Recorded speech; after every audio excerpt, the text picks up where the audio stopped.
স্বাগত জিটিভির 10 মিনিটসে আপনাদের সাথে আছি আমি মোহাম্মদ শামীম। সংসদ সদস্য আনোয়ারুল আজিম হত্যাকাণ্ড। বাংলাদেশে জাতীয় সংসদ সদস্য আনোয়ারুল আজিম আনারকে কলকাতায় হত্যা করা হয়েছে। তার খুনের রহস্য এখনও উদ্ঘাটন করা যায়নি। চলছে নানান তৎপরতা। বাংলাদেশ ভারত উভয় দেশের গোয়েন্দারা হত্যার মোটিভ জানার চেষ্টা করছেন। আনোয়ারুল আজিম আনারের রাজনৈতিক জীবনের শুরু ঝিনাইদহের কালীগঞ্জে। 1996 সালে আওয়ামী লীগে যোগ দেন তিনি। ঝিনাইদহ 4 আসন থেকে 2014, 18 এবং 24 সালে টানা 3 বার সংসদ সদস্য নির্বাচিত হন আনার। কালীগঞ্জ উপজেলা আওয়ামী লীগের সভাপতির দায়িত্ব পালন করে আসছিলেন তিনি। আনোয়ারুল আজিমের মৃত্যুর খবরে পুরো এলাকায় শোকের ছায়া নেমে এসেছে। পরিবারের সদস্যরা অনেকটাই বাকরুদ্ধ। আমাদের দেশের লোকের সাথে জড়িত আছে এ হত্যাকাণ্ড। এটা একটা হত্যাকাণ্ড পরিকল্পিতভাবে। আমরা আমাদের যে অভিভাবক হারালাম, কালীগঞ্জবাসী যে অভিভাবক হারাইলো, এ বলার না, মানুষ জানবে কাকে হারালাম। কিভাবে সহ্য করবো আর কি করে খোঁজ করবো, কি করে কেউ খোঁজ পেল না কেন, এখন তোরে গুম করে দিল কিভাবে? 16 তারিখ থেকে যোগাযোগ বন্ধ হয়ে গেছিল। তার মেয়ে ফোন দিয়েছে, তার ফোনে মেসেজ দিয়েছে যে আমি ভালো আছি, সুস্থ আছি, তোমরা মেসেজ দিও না, ভিআইপি লোক আছে, তার জন্য তোমাদের সাথে যোগাযোগ করতে পারছি না, আমি ভালো আছি। সেদিনকেই মনে হয় মেরে ফেলেছে। হুট করে আমরা মন্তব্য উল্টাপাল্টা করা ঠিক হবে না বলে আমি মনে করি। যেহেতু উনি জাতীয় সংসদ সদস্য, আমাদের সরকার এবং ভারত সরকারের অবশ্যই এই বিষয়ে যে সমস্ত গোয়েন্দা সংস্থা আছে তারা ইতিমধ্যে কাজ করছে।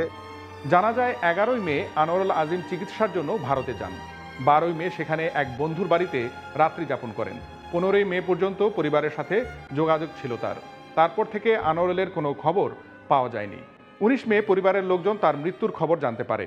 তাকে হত্যা করার জন্য মূলত তাদের প্ল্যানটা ছিল প্রায় 2-3 মাস যাবত।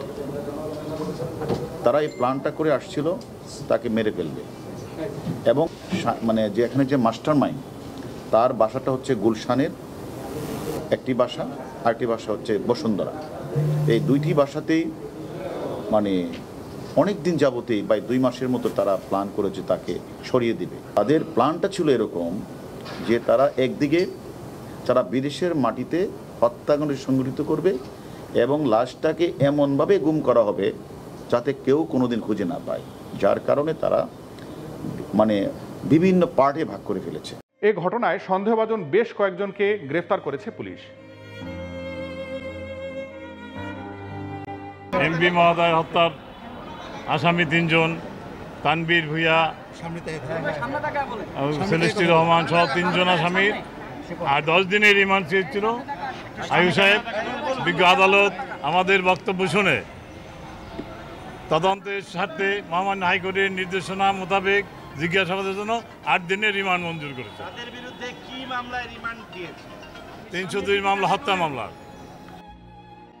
আনার হত্যাকাণ্ডের সাথে জড়িত জিহাদ হাওলাদারকে নিয়ে ভাঙড়ের বাগজোলা খালে তল্লাশি চালায় পশ্চিমবঙ্গ পুলিশের ডিজাস্টার ম্যানেজমেন্ট দল।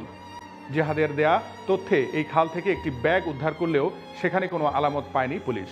জিহাদ পুলিশকে জানায় আনারের মরদেহ টুকরো টুকরো করে পশ্চিমবঙ্গের বিভিন্ন খালবিলে ফেলে দেওয়া হয়েছে। এই তথ্যের পর পুলিশ বিভিন্ন খালবিলে তল্লাশি চালাতে থাকে। তারপর থেকে আনোয়ারুল আজিম হত্যাকাণ্ড নিয়ে আসতে থাকে নতুন নতুন তথ্য। এসব তথ্যের ভিত্তিতে পুলিশ বিভিন্ন স্থানে ছুটতে থাকে। বাংলাদেশ পুলিশের সিআইডি প্রধানের নেতৃত্বে একটি দল ভারতে যায়। যৌথভাবে শুরু হয় অভিযান। ডিবি প্রধান হারুনুর রশিদ তার দলবল নিয়ে চিরুনি অভিযান শুরু করেন। আপনারা জানেন 3 দিন যাবৎ বাংলাদেশে আমাদের আসামির সাথে তারা একেবারে সামনাসামনি কথা বলেছে। আমরাও কলকাতা পুলিশ সিআইডির কাছে আমরা অনুমতি চাইব যে আমরা তার সাথে কথা বললে হয়তোবা ওই আসামি যে তথ্যগুলি আমাদেরকে দিয়েছে সেই তথ্যগুলি যাচাই বাছাই করা এবং হত্যাকাণ্ডে ব্যবহৃত বিভিন্ন স্থানগুলি যে কথা বলেছে সেইগুলি আমরা তাদের সহযোগিতায় স্থানগুলি পরিদর্শন করব।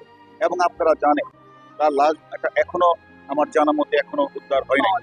এখন আমরা ওনাদেরকে কোনোভাবে তাদের সাথে থেকে আমরা পুরো লাশ অথবা অংশবিশেষ আমরা উদ্ধার করতে পারি কিনা আমরা তাদের কাজে সহযোগিতা করার চেষ্টা করি। অবশেষে কলকাতায় আলোচিত সঞ্জীবা গার্ডেনের সেফটি ট্যাঙ্ক থেকে মিলেছে মানবদেহের 4 কেজির মতো মাংসগুলো আনোয়ারুল আজিমের কিনা তা জানতে ফরেনসিকের সাহায্য নেওয়া হচ্ছে। পরিমাণ পাওয়া গেছে 3 থেকে 4 কিলো, জলের মধ্যেই ছিল। পিস ছিল যেরকম কিমা করে, মানে এরকম ছোট ছোট পিস আছে, মানে আপনার পকোড়া পিস আছে, জলের মধ্যে সব ধুয়ে গেছে, সাদা হয়ে গেছে, মাংস সাদা হয়ে গেছে, গন্ধ খুব একটা বেরোচ্ছে না। ছোট ছোট অ্যাকোয়ারিয়াম বলগুলো যে পাওয়া যায় না, তার মধ্যে লবণ দিয়ে জল দিয়ে ওর মধ্যে রাখা হচ্ছে মাংসগুলো। হ্যাঁ, সিআইডির লোকগুলোই রাখছে। কলকাতা তো ফরেন্সিক আগেভাগে হয়, তারা ফরেন্সিক করবে, তারপরে মৃত যে আমাদের এমপি আনার সাহেবের তার ভাই আছে, তার মেয়েরা আছে, তাদেরকে এনেও ইচ্ছা করলে ডিএনএ করে তারপরে কনফার্ম হওয়া যাবে এটি আসলে এই মাংসটি কার। দরকার হলো মানে এক টুকরা মাংস হলেই হয়। আমরা মাংস অনেক পরিমাণে আছে। সংসদ সদস্য আনোয়ারুল আজিমের পরিবার যাচ্ছে কলকাতায়। তাদের উপস্থিতিতে ফরেন্সিকের কাজ চালানো হবে। নিউ টাউনে সঞ্জীবা গার্ডেনের ফ্ল্যাটে টয়লেটে সেফটি ট্যাঙ্ক থেকে উদ্ধার হওয়া মাংস আনারের কিনা তা নিশ্চিত করতে ডিএনএ পরীক্ষা করা হবে। আজকের মধ্যে আমি হয়তো এই পাসপোর্টটা হাতে পেয়ে যাব। পাওয়ার পরপরই যদি সময় থাকে তাহলে আজকে আমি কলকাতার উদ্দেশ্যে রওনা দিব। আর ডিএনএ টেস্টের যে ব্যাপারটা বললেন, এটা আমার সাথে এখনো পর্যন্ত এরকম কোনো কথা হয়নি। তবে যেটা আমরা নিউজে দেখছি যে মাংসের ব্যাপারটা দেখানো হচ্ছে, তো অবশ্যই ওটা ডিএনএ টেস্ট না হলে তো এটা আসলে আমরা সঠিক প্রমাণ হিসেবে তো মেনে নিতে পারবো না। অবশ্যই ডিএনএ টেস্ট করা হবে।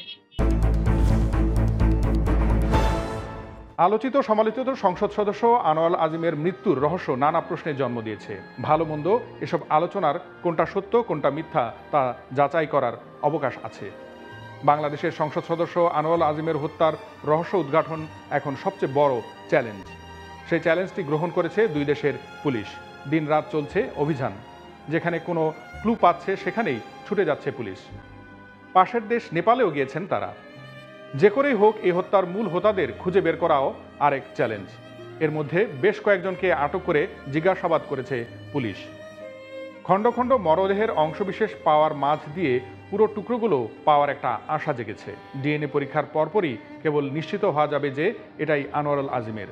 তারপরেই বাকি কাজগুলো সহজে করা যাবে। উভয় দেশের পুলিশ আনোয়ারুল আজিমের হত্যার রহস্য উদ্ঘাটনে শতভাগ তৎপর এবং বেশ আশাবাদী।